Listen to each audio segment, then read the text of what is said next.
why manipulation works. Chiropractic, osteopath, massage therapist. I figured out the basis of why it works when it works and why it doesn't when it doesn't. And then with that, I figured out how to make it work all the time. Right. And if your doctor tells you that he's fixing your body and it still slumps after you're treated and you can't see a noticeable change after a visit, he didn't do anything to your body. All right, so I'm sitting here with Dr. Jesse Jutkowitz, and I met Jesse about 20 years ago in Dr. Howard Wolin's office. Yeah, a little bit more than that. A little more than that? Yeah, about 24 or 5. Yeah. So I was a little less gray, and you were a little bit thinner. I was a lot thinner and less gray myself.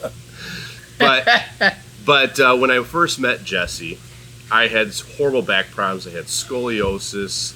I had lost motor control in my right foot. I had so many issues. And later on, I was diagnosed with MS, all these funky issues. And when I met him, he had told me that ABC will solve all my problems. And I thought he was a used car salesman at first, but I thought, I'll take your course. And if it helps me, great. If it doesn't, cool, maybe I learned something neat that will help out others. And that was kind of history, because at the time I was doing this muscle technique that helped a lot of people, but what he teaches is that bones come out of place in a position. The muscles cannot self-correct. And he says you will fix 100% of orthopedic issues not related to cancer, fracture, or infection, or diabetes. So through that, he's not wrong. It's not a pie-in-the-sky statement. He fixes 100% of orthopedic issues, as well as I do now in my practice. And thanks to this man, he put the system together that does that. You're welcome. What can I tell you? Actually, a better explanation. Well, first of all, you didn't give me your history about you went everywhere at the chiropractor. Yeah. I tried all the stuff: massage, acupuncture, exercise, physical therapy, somatic healing, long distance healing over the telephone. You name it. I probably spent $100,000 on treatments that didn't do anything. Nothing. Yep. Well, people always ask, well, how did you figure this out? Or first of all, what is it, right? Basically, chiropractors, osteopaths, even massage, anybody who does any sort of manipulation has these miracle stories. And they're all true. But they don't tell you about the bad stuff.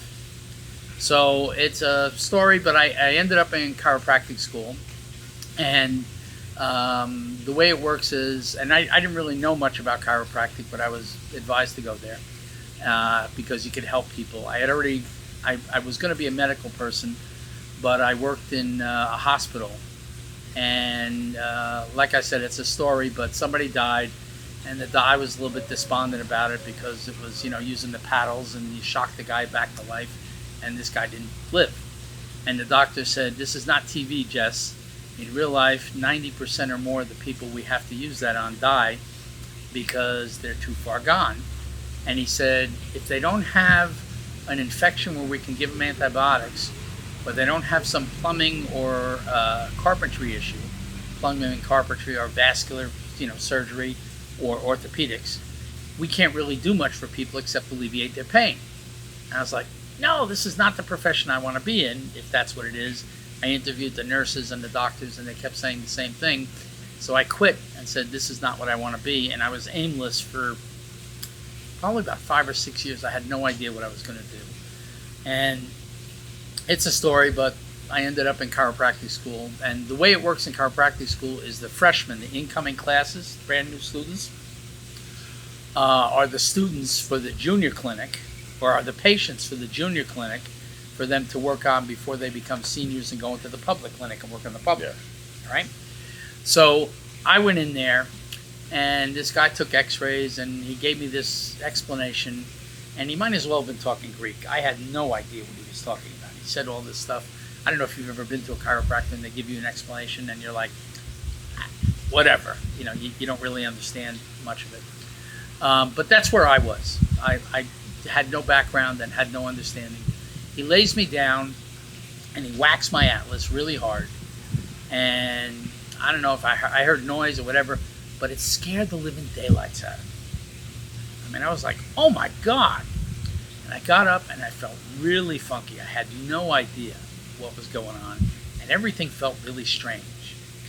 And after about an hour or two, I noticed that this stomach pain that I had had since I was a kid, I mean, I can't ever remember not having this stomach pain.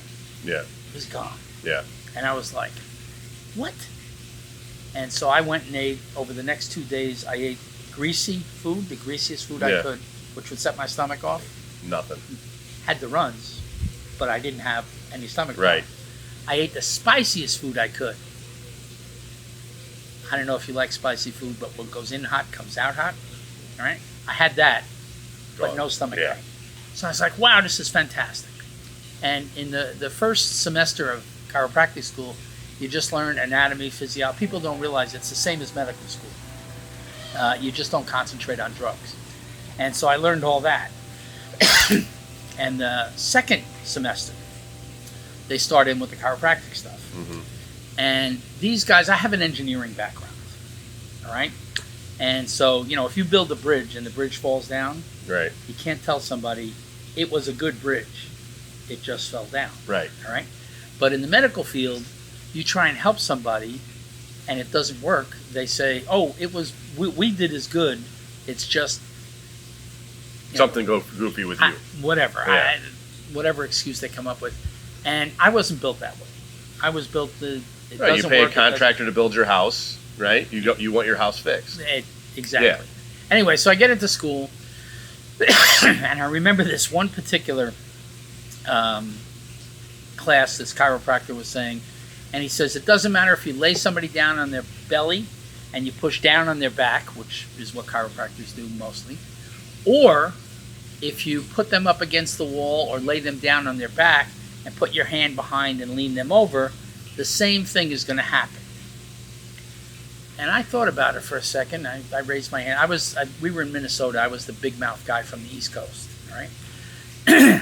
I raised my hand. I said, "Wait a second." I said, "Are you telling me if I get behind my car out in the parking lot and push, and then get in front of my car and push, it's gonna not pull, push. Okay. It's gonna go the same because it was. Oh yeah. I understand. Yeah. So it's gonna go the same direction." And the guy looks at me perfectly serious and everything, and he goes, "Bodies are different." And I said, "Wait a second." And I was standing up because, you know, you stand up if you have a question. I said to my friend next to me, who was on my left, "Charlie, stand up." Charlie said, "Don't get me involved, Jess." But he stood up. And I went like this, and I went like this, and I said, "No, they're not." And the guy said, "I'll talk to you about it after class." And I was like, okay. Get to him after class, and he was up on a little lectern, and he looks down at me and he goes, "Don't you ever do that to me again," and walks out. And so I interviewed lots of chiropractors who were doing, I was in school. Now I knew it worked because this thing, he whacked this thing, and my stomach, I haven't had any stomach pain till this day. Actually, there was one time I had it, and I got treated and it just disappeared, right? So I knew it worked and did fantastic things, but I also knew these guys didn't know what the heck they were doing with it. And that sounds like a very critical statement, and I guess it could be, but that's not the issue. The issue is there was no cause and effect thing. So I went on a search, and if you talk to chiropractors, you'll find out they all have this same thing where it doesn't quite work the way they say, and they go on this search for something better. I got lucky. I would love to tell you how brilliant I am and everything else, but the truth is, there was a lucky set of circumstances. I had an engineering background. I read this book by a guy named Lowell Ward called The Dynamics of Spinal Stress. Turns out he was working with an engineer to figure this out. And it's a much longer story, but I figured out the basis of why manipulation works. Chiropractic, osteopath, massage therapist, whatever it is, I figured out the basis of why it works when it works and why it doesn't when it doesn't. And then with that, I figured out how to make it work all the time. Right. So through all that, with figuring out how to make it work all the time, you know, we see all these people in practice and through life. You're walking through the mall, you see people with their bodies all slumped over and tilted to the side and everything like that. You know, and they think that the muscles are going to hold their bodies up. Well, all right. exactly on Yeah. that topic. Sorry Yeah. if I'm No, interrupting. go. Right. Go. So they'll This is what I want to understand. cover. This All is what I want them to cover. I want them to understand that exercise does not fix your body. It has wonderful physiological benefits, but it will not fix your body ever. Well, it won't fix your body, but it'll help you compensate. It'll help you compensate. All right. Yeah. So It's not about pain. It's about fixing your body so you don't have the tension on the brainstem and all those funky neurological disorders and digestive problems and headaches and depression and all the other things that come from postural deviations. exactly. So the basis of the whole thing, and I took sitting and standing full spine X-rays. If you look on the internet, you'll find out they censored me for it. They suspended my license and eventually revoked my license because they said I was taking too much X-ray, which is absolute baloney. Because a CAT scan has 100 times more radiation than what I did, and they treat people with radiation now. Yeah. And there was a whole set of medical articles on the fear people have of X-ray and diagnostic radiation. Yeah. Is totally displaced. It's wrong. Yeah, it is radiation. It's a whole nother story. But yeah. Because first of all, we're here in Florida. If you go out on the beach and spend a day on the beach, you get more radiation, more gamma radiation and X radiation, same thing. Two different names because they were discovered in two different places. Yeah, there's different wavelengths though, right? Absolutely. Yeah. But the key is any of that diagnostic radiation, Yeah. you get more in a full day in the sun here than you would get from a CAT scan. Yeah, it's more about the varying wavelengths. So Exactly. Yeah. But what happened is, and the reason they came after me, is because if you take standing and sitting full spine X-rays and you measure out the mechanics, you see more changes in body, in spines, in positions of spines, from sitting to standing with no treatment or anything. Just, the whole, you take 4 X-rays, a front view and a side view standing, and then a front view and a side view sitting. And not with the person holding themselves, just the instructions are let your body relax. So if you take those, you see more changes. It basically invalidates every manipulative theory out there because they change from sitting to standing in ways that they tell you are not supposed to change. All right? Anyway, but the key is after all this measuring out and all this other stuff, and I had to do all this all by hand. Now they have computers. You just put in a whole bunch of dots. It shows up on the computer, and you can manipulate it on the computer. I had to do all this and the math and everything else by hand. All right? But in the end, I'm standing there one day and I'm like, the whole problem is bones are going out of place in a direction the body has no muscle or combination of muscles that can pull in the direction needed to replace it. And I looked at that, and it's a much longer story, and I said, that's stupid. Every idiot knows that. And I started talking with people, both my patients and other practitioners, medical, chiropractic, osteopathy. I started talking with people about this, and I was astonished to discover that most people believe that you can move the bones in your body in any direction you want. And this is crazy, all right? The best example is in your spine, right? It's what chiropractors work on, what other people work on and all this. So these bones here, if one of them goes left or right, you got muscles that go from the bone to the ribs and can pull it back in place.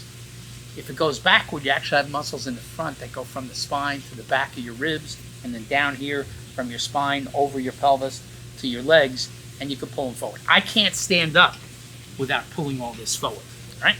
But, and you could check this on your own body, if one of these bones goes forward, what do you have back here that pulls that way? He's talking about the thoracic region of the spine, Well, the middle of the back. any region of the spine. What do you have that can pull from your spine to something behind it? There's nothing back there. Now, a lot of people say, I love it, a lot of chiropractors and other people, when I explain this, they go, yeah, but you could just lean backward like this and it'll go backward. If it's stuck forward, you lean backward and it'll go backward. I'm like, what about the bone below it? And they go, what do you mean? I said, well, if this is good, if you're going to lean backward and that's going to go backward, all right, this one has to be stable. But it's not. You lean backward, they all go like this. And if you take an X-ray, the person's standing there and they lean backward, no matter what they do, leaning backward over a thing, no matter what they do, both of the bones move. And then when you stand them up, they're in exactly the same position. You can measure it out, all right? little variances because of where they're standing, but it's the same. So all this, and it's not just your spine this happens, in other areas of your body. So the whole thing is bones go out of place in a direction your body can't self-correct because there's no muscle or combination of muscles pulling in the direction needed. So what Steve is talking about all the postural stuff where people collapse forward, all right? I mean, look at him. He's sitting relaxed, and you can see his shoulders are down, but they're not forward.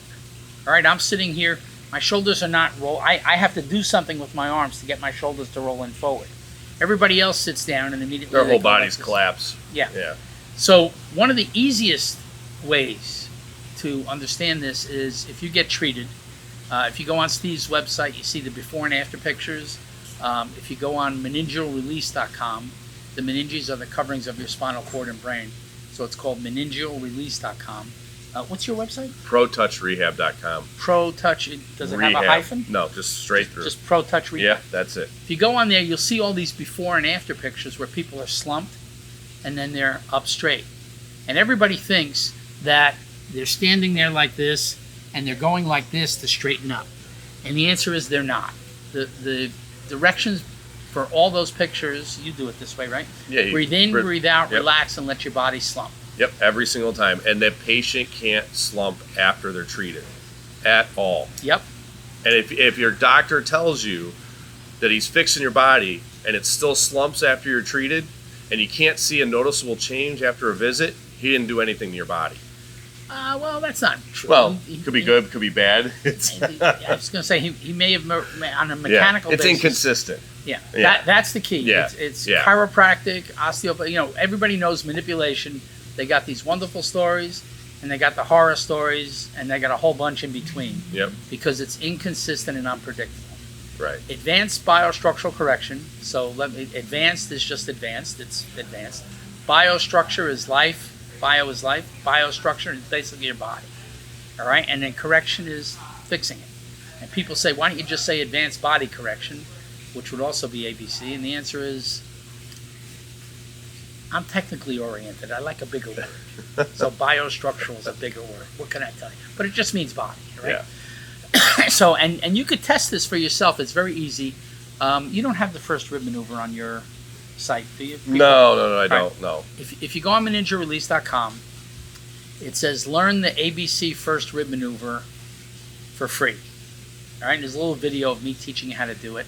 What happens is, if this first rib, and you have one on each side, if that falls forward, okay, you don't have any muscle or combination of muscles that can pull in the direction needed to put it back. All right, you can't do something to get it back. Now that's a major leverage point on your body, not all right, there's others. But when that falls forward, it causes your shoulders to collapse in, and it causes the top 1/3 of your chest to collapse on the middle 1/3 of your chest where your heart and lungs are. So if you do this first rib maneuver, like I said, you can learn it for free, you sign up. If you do it, and it's one of the few things you can do on yourself, you don't have any muscles that can pull it back in direction, but you can do this, and if you do it exactly right, it'll have some result. All right, you could teach a 5-year-old kid to do it better on you than you could do it ever on yourself because they have the outside leverage. But as soon as you do that, you'll immediately notice, if you take before and after pictures, especially from the side, you'll notice your shoulders no longer roll forward. Your whole body not going to pop up. Well, some people will, some people won't, but it depends on how much you have here. But immediately that'll pop up, and you'll have proof for yourself that posture is not muscular. All right, it's bone aligned. And remember that saying? There's a saying in science, the biggest tragedy in science is the slaying of a beautiful theory by an ugly fact. And the fact that you can punch your first rib or punch somebody else's, it's easier to do it on somebody else because you have the leverage. Yeah.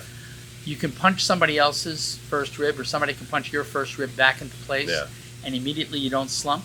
And you're not the first guy to find something wrong in science. We can go back to Walter and Crick, right? I mean, it's there's so many fallacies and misunderstandings. For Watson DNA? and Crick, yeah. Actually, that's close to what I found. All right, because everybody, when they were looking for the structure of DNA, and they had X-rays on the molecules, and they could see where it was, everybody was thinking more in 2 dimensions than 3, And so they couldn't figure out this thing. And Watson and Crick thought more in 3 dimensions, and that's why they figured out the helix thing. Well, if you look at standing and sitting full spine x-rays, you've got a front view where it's left and right, and a side view where it's forward and backward. Well, it turns out that the side view has much more information, but people don't know what to look at. And being an engineer, and having the mathematics, I was thinking about this more in 3 dimensions. It's like, you know how a lot of chiropractors talk about mirror image adjustment? Yeah. All right? So they take an x-ray, and if your spine curves to the, and this is, same thing with scoliosis, all right? Steve said he had and all this. Same thing with scoliosis. If the spine goes to the side, all right, and it's got like an S curve. So if you try and push that flat, all right, the thinking is it's mirror image. It curves to the right, so we're going to push it to the left. But if it's twisted to the right, and I have to, if we had something here, if it's twisted to the right, and it only looks to the right on the front view, but it looks flat on the side view or something, it's a 3-dimensional thing. So it's actually, if it's twisted to the right and you try and push it to the right, you might actually be twisting it up more. The way you could think about it is, if you take a rubber band and you keep it loose and twist it, it starts going sideways. If you stretch it, it straightens out, but it's still twisted. It actually causes more problems. All right? So the short story is, if you find the bones out of place that the body can't self-correct and fix just those, you'll do great. Now, the problem is bones out of place that the body can self-correct, because it does have muscles, but doesn't. Why would the body leave those out of place? This is what I wanted to cover, because I thought you were just missing that point, right? Right. So people don't understand the dura, or the meninges that's lining around your spinal cord, and it keeps the body stuck. So sometimes the muscles that can correct bones can't, because over time bones have gone anterior that the muscles couldn't correct, and it's rubbed, and the cord is through the middle of the column, and it thickens. And it's a protective mechanism so that we probably don't collapse too far forward. But because of that, now we develop these thick adhesions on the spinal cord that don't allow us to slump, but now the bones won't move because they're locked in place. Not on the spinal cord, on the spinal column. On the column, yeah. Well, it can be on the spinal cord also. 3 layers of the cord stick together. Yeah, but it's worse. If you look at this guy, Alf Breg, who was a neurosurgeon from Sweden, he discovered that the spinal cord of the meninges, they talk about the meninges being a protective covering of the spinal cord, but it's very thick. I mean, one of the layers is called dura, which is durable. All right. Yeah. It's like strong as a steel-belted radial tire. It's stronger. It's on an elastic basis. Yeah. I mean, you have to really cut through these. If you look up meningeal adhesions, you'll come up mostly with the ABC stuff. If you want to know about it medically, it's perineural. Peri means around. So perineural, which is around the nerves, you'll see tons of them. They're all over. But the point is, until they're pulled apart, you can't move anything. But also, even more important than that, is bones out of place in the direction that your body can self-correct, because it does have muscles pulling in the direction needed, but your body doesn't correct it. So everybody talks about you have a weak nerve, you have a weak muscle, and they've been trying to fix all that stuff for literally 1,000 years. The times of the Greeks, they thought, if you read the Greek stuff, they had the same ideas, and they did the same. People think things are new in body correct. They're not. All right, you can look back and you can see it. As a matter of fact, if you look back in Vedic medicine, and we're talking 10 or 12,000 years ago, even before Chinese, all right, they have all these articles on manipulation and this and that. But until I came along, this sounds arrogant as heck. Until I came along, nobody wrote down bones go out of place in the direction the body can't self-correct, because there's no muscles pulling in the direction needed, and that's the key. I didn't figure out the meningeal adhesions totally either. Frankly, that was Breg. That was Breg, not me, and that was Ward who figured out you needed to pull them apart, and you could do it by manipulation. Now, I'll take credit where credit's due. I put everything together. You modified them. Not even modified. I solidified. I put it all together. But the key is, as I was talking, if you have bones out of place that the body can self-correct but doesn't, the only reason the body leaves those bones out of place is because they're part of the compensation pattern to account for the imbalances and forces of the things that are out of place that your body cannot self-correct. Right. So now you have to, if they start treating the things that are out of place that the body can self-correct but doesn't, even if those things are causing the problem, and those things cause plenty of problems, but if they go to treat that, they may correct a local problem, but because they're ruining the compensation pattern, they make everything else worse. Yep.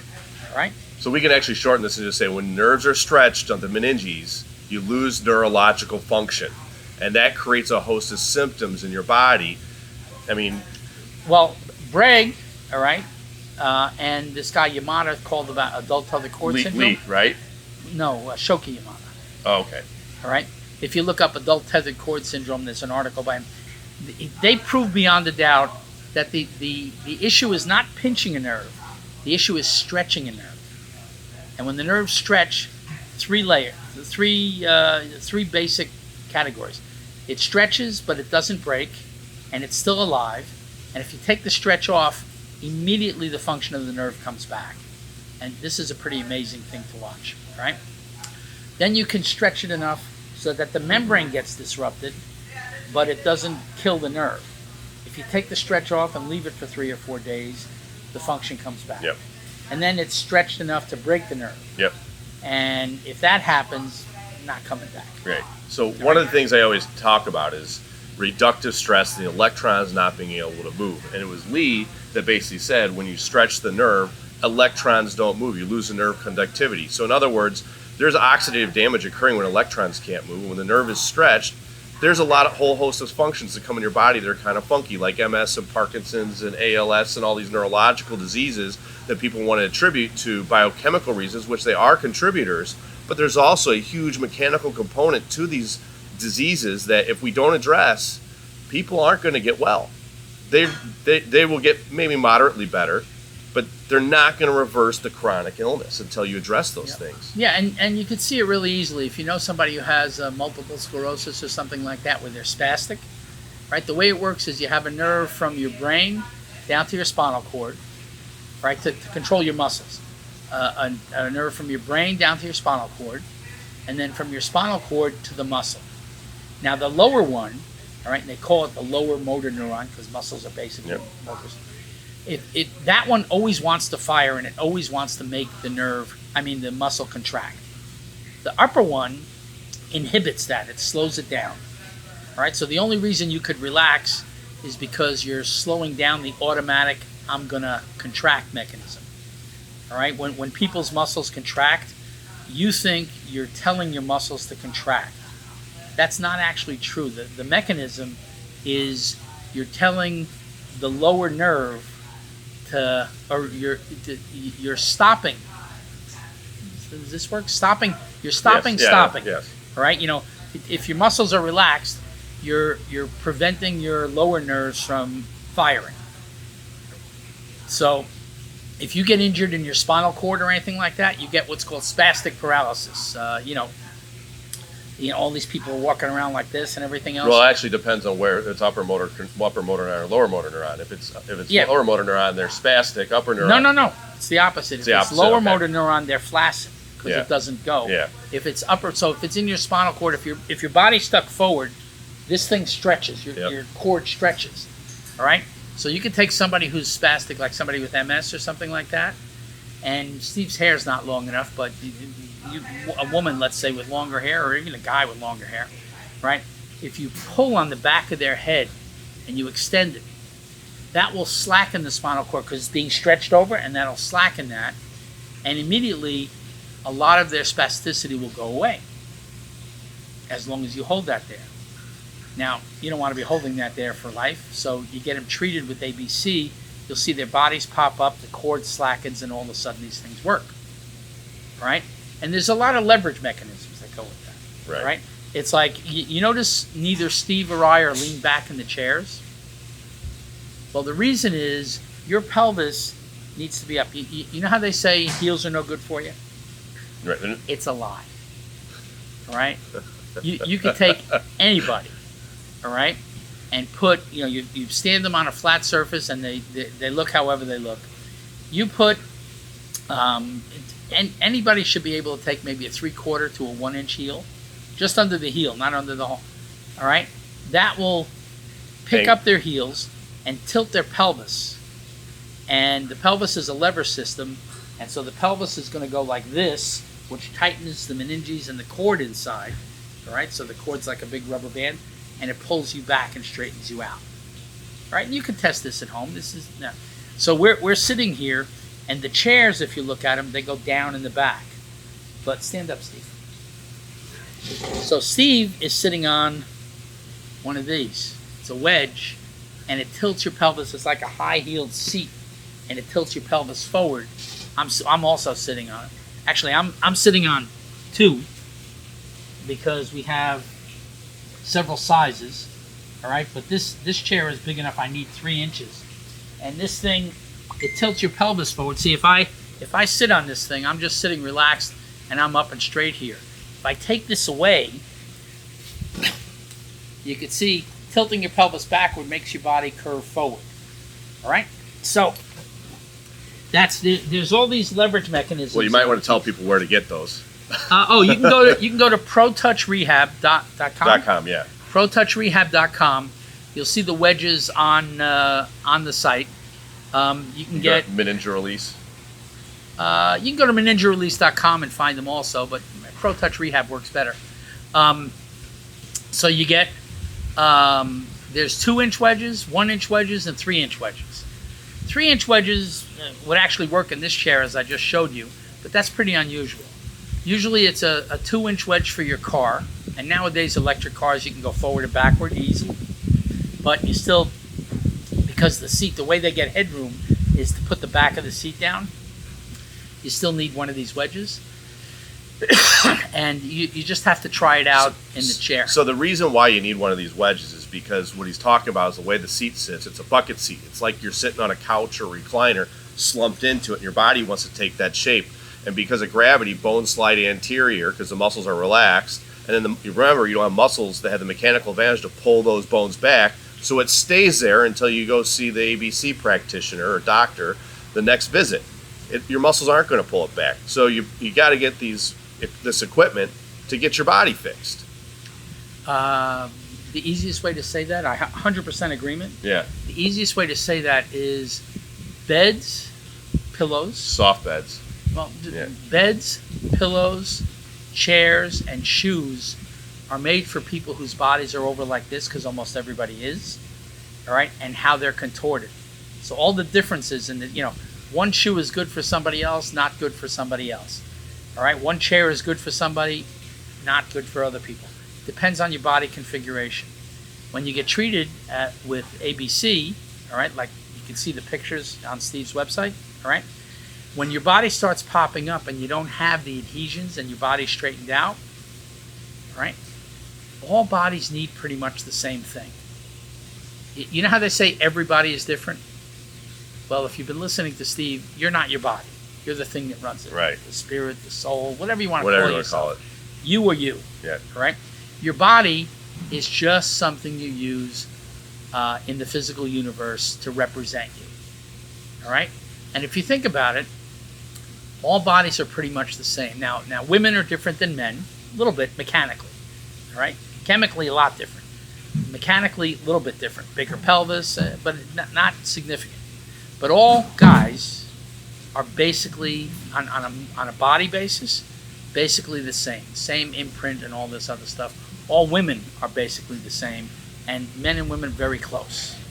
Okay, and you know this thing where they say that man evolved from 4-legged and went up to 2-legged, and that caused problems. You take a half a dozen sitting and standing full spine X-rays and measure them out, and you can take as many X-rays of as many animals as you want. Totally different mechanics.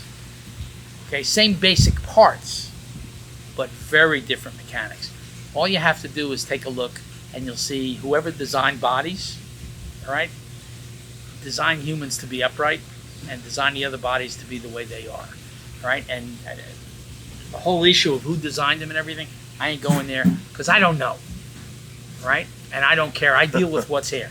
You don't need to know who made them to know how it works. All right, if you did, I wouldn't be able to drive my car, and neither would you. All right, so that's what that story is. But You do the chemical stuff that Steve talks about, and people say, why do you say chemical? Why don't you say nutritional? Same thing. Same thing, yeah. All right? But you do that, and you get treated this way, you'll be healthier than you could ever imagine. Now, what happens is you get a bone out of place in a direction the body can't self-correct. One thing that would actually be interesting is to look at how much posture has effect on actual gene expression because of the cortisol and everything like that. I don't doubt that it does. It's 100%. Yeah, I don't doubt that it does, but I don't have that physical evidence. But other than people feel better and they don't have digestive problems and all these other issues go away, right? Better circulation, blood pressure goes down, lowers catecholamines. Yeah, there's actually, I don't know where, I'd have to look it up, but there's actually a whole bunch of research on that. Is there? Okay. Yeah, if you look on the internet, if you Google like effects of posture, or search effects of posture or something like that, you'll find a whole bunch of magazine articles about all these different things. But usually at the bottom of the magazine articles, they give you the medical references, and these are actual experiments. A lot of them are by physical therapists. Some of them are medical and chiropractic people, but they actually measure objectively. Objectively means something anybody could see. If I say think of a pink elephant, yeah, that one. Right? That's subject. Only you know if you thought of the pink elephant when I say think of a pink elephant. So that's what they call subjective. All right. If I say to Steve, here, touch this. Thank you. See, anybody could see that he touched that. So you can measure that. So that's objective. That's the difference between subjective and objective. So they do a bunch of objective tests on mood and various things, and they found that the posture affects all these things. It affects mood, blood pressure. There's a whole list, and you can look up the references. But I'm pretty sure there's some chemical.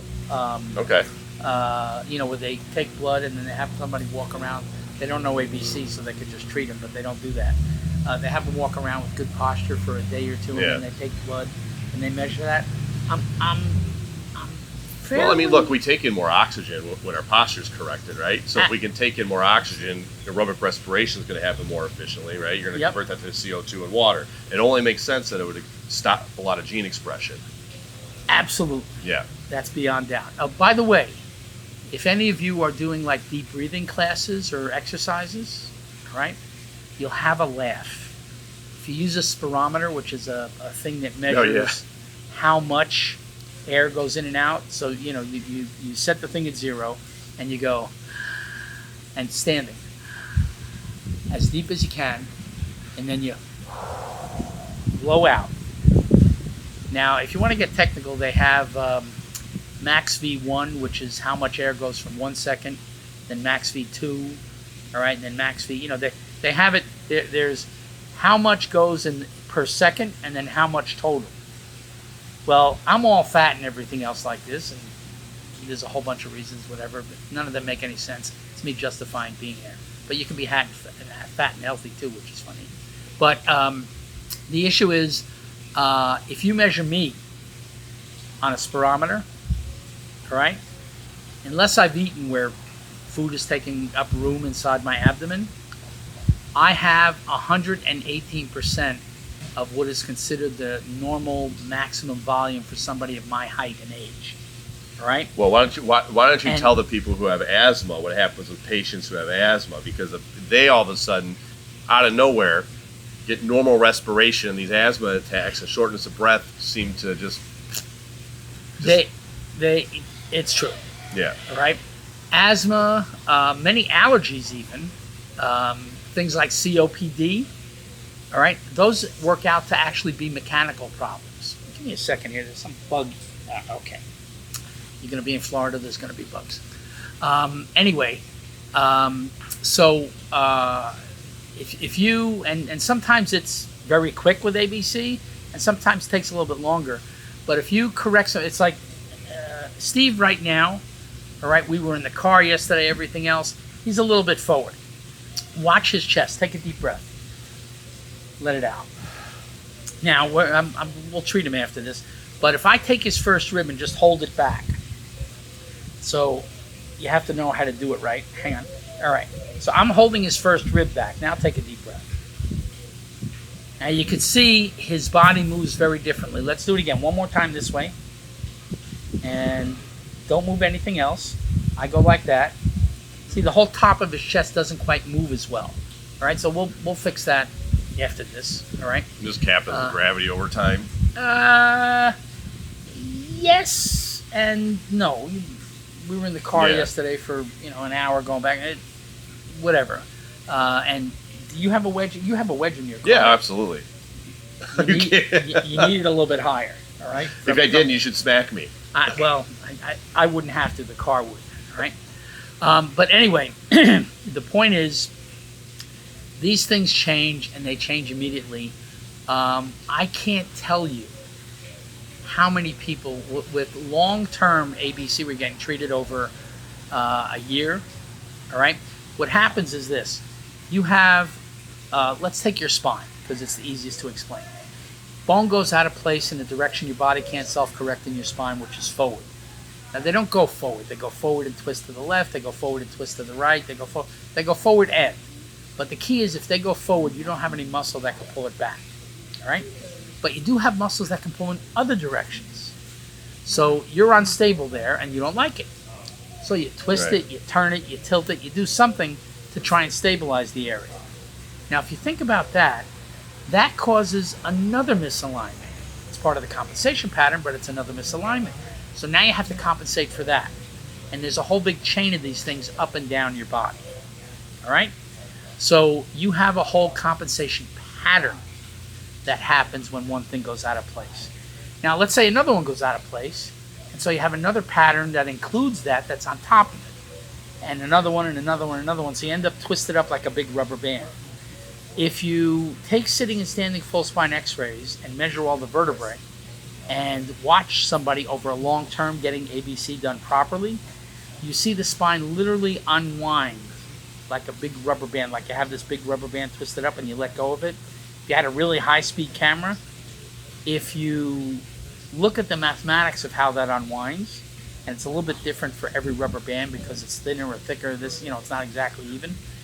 And the unwinding is a little bit different for every person. All right? But literally they unwind through all their old injuries.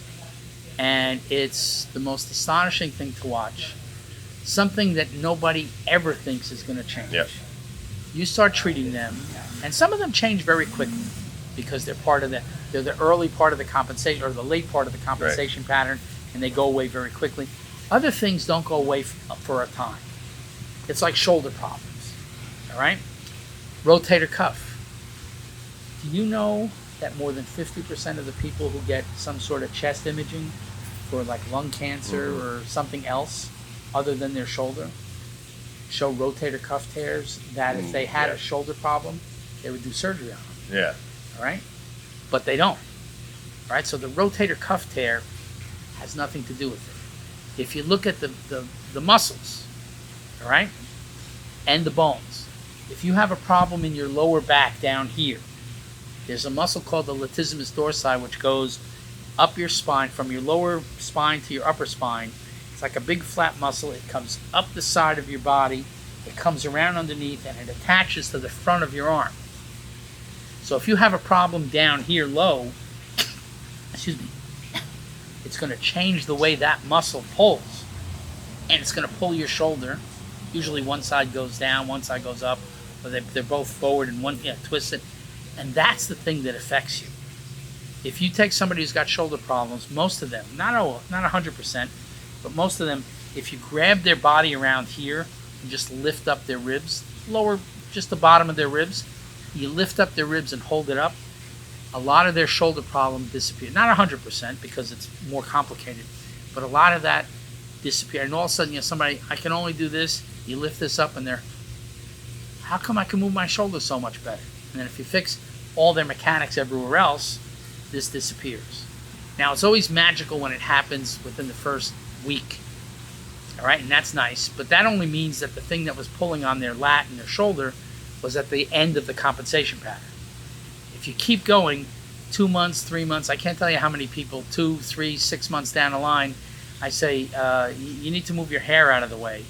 And they go like this, and I say, how long have you been able to reach the back of your head? and they look at you and they go, what? And it's always funny because I just asked, how long have you been able to reach the back of your head? And they look at me and they go, Yeah. how long have I been able to do that? You know, it's like, Right. I don't know. We didn't measure, you know. But now somebody comes in with a shoulder problem. It's standard. Where's your arm today? And you Yeah. show them. And, you know, they say, after the last visit, I was doing something. And all of a sudden it disappeared. Listen, I have a patient took Okay. a year and a half, scheduled for 2 shoulder replacements. I said, give me 6 months and then make a decision. He comes in after 6 months and he's like, I can wash my hair, I can do my laundry, I can bench press, I can do all these activities I couldn't do before in 6 months. Now it's been a year, I think, that he's been coming in, and it keeps getting better and better and better, but he comes in consistently. So even if you're scheduled for orthopedic issues, doesn't mean you're not going to have to get it. There's cases, but majority of the time, it really is going to fix the issues not related to cancer, fracture, or infection. Orthopedic surgery is not needed as often as it's getting done. So if you guys want to get your bodies fixed, you got to go to meningerelease.com and you got to go to protouchrehab.com. You can check it out. You can get the seat wedges there, but there is an answer, and the things have been taught to you, just like a lot of things in science. They're wrong, they're correct until they're proven wrong. True. Just one quick Yeah. thing. Like if people have hip issues, all right? Yeah. There's 2 types of hip issues. All right? You know, it's a ball and socket. If the ball and socket are fine and round and everything, it's usually some other mechanical issue like we're talking about. Yeah. But if the ball is misshapen on the femur, or if the socket is misshapen, you're not going to fix that. All right? Get your hip replacement. Yeah. But if it's not that, then it's some other mechanical thing going Right. on. Well, Right. Jesse, I am so grateful for you. Oh. You made me a better doctor. Well, thanks. It's my pleasure. And you can get healthier than you imagine. Dr. Jesse Jutkowitz.